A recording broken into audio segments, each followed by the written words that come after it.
7 سال تک فرمایا کچھ نہ کہو، کیوں؟ تاکہ یہ بچہ فری ہو کر زندگی سیکھے، زندگی، معاشرت سیکھے، اخلاق سیکھے، کردار سیکھے، ماں کو دیکھے ماں کیا کر رہے ہیں، جس نے ساری دنیا کو علم سکھانا تھا انہوں نے فرمایا 7 سال تک کچھ نہ کہو تو کیا کرو؟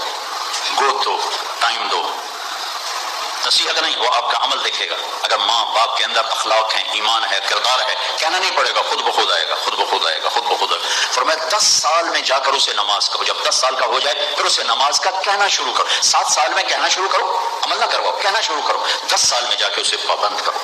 اس کو اگر ہم سیرت النبی کے دوسرے اینگل سے دیکھتے ہیں تو اس کی اور تائید ہوتی ہے۔ جب میرے نبی نے نبوت کا اعلان کیا، پہلے 10 سال کوئی حکم نہیں آیا، صرف کلمہ پڑھو، شراب چل رہی ہے، جوا چل رہا ہے، سود چل رہا ہے، سارے گناہ چل رہے ہیں، صرف شرک چھوڑ دو کہ اس کے بغیر تو ایمان کوئی نہیں، اور کلمہ پڑھو اور اخلاق اچھے کرو۔